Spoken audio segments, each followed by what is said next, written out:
Hello, everyone. Welcome back, and I hope you all had a blessed week.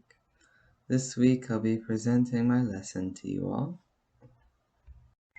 This week's key text is 1 Corinthians 13, verse 12, and it reads, For now we see only a reflection as in a mirror.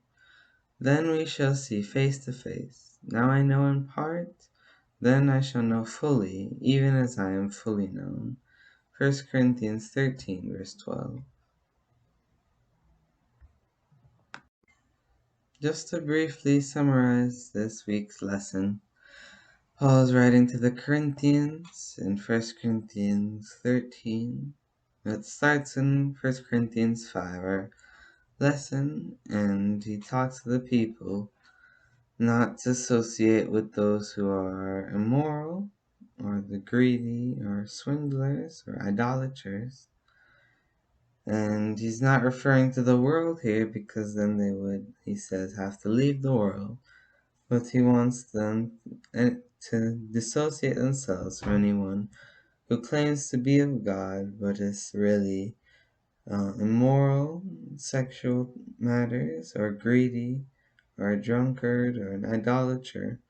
Anyone who basically is claiming to be of Christ, so be a Christian, I should say, but is really not being those things. He says that they're to avoid these people and not even eat with them, because they are hypocrites and they're only hurting themselves and they're hurting those around them. So God, he says, wants them to expel the wicked people from among them. Then Paul moves on, he talks about love. Because, well, there's not to be sin in the church. There's always sin in the world, so it doesn't mean we're not to take care to love our fellow man, those who are in the world, it says. So Paul, talking about love, says that whatever you do, whether you speak different languages or the language of angels, if you understand all things and your faith is as strong, like Jesus said, as if it's strong like a mustard seed, even if you suffer trials or donate to those in need, if you don't have love, then none of these things are worth anything. Because love is really what motivates us to do those things. If it's not based of love, and the true love that God gives, only God can give us, I should say, as well, then it doesn't mean anything because that we weren't doing it sincerely.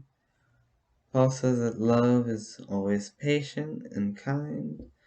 It doesn't envy or boast. It's not proud. It doesn't look out for itself. It's not easily angered, and it doesn't remember or keep track of wrongdoing. It always rejoices in the truth and protects and trusts. In hopes, it doesn't delight in evil, but it always perseveres. It never fails, it says, wherever there's knowledge or speaking or prophecies, says that they'll pass away, but that love will not. Tells us that we know in part and we prophesy in part, but completeness comes, which is when we will understand through Jesus.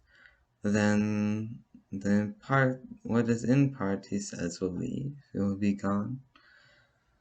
It says, now we only see partly, or only a reflection as in a mirror, but then we shall see face to face. And he summarizes with the well-known words, and now these three remain, faith, hope, and love, but the greatest of these is love.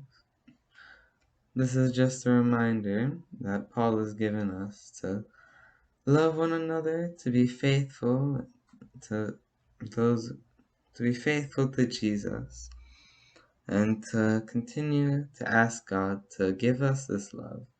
For without it, we are unable to do anything. We can't truly, as Paul says, speak our speaking and our actions and our faith, which isn't even faith, because faith without love, that can't be faith. But if somehow we had faith without it, then it would be meaningless as well. So we need love, and it's a very important thing. But it's not love like in a relationship, like our earthly relationship.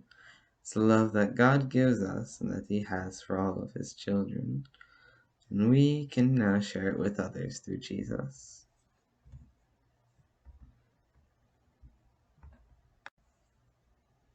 That's all I have for this week. Hope it blessed you, and I hope that you will remember this week to stay faithful to Jesus and to ask Him for His love. Bye.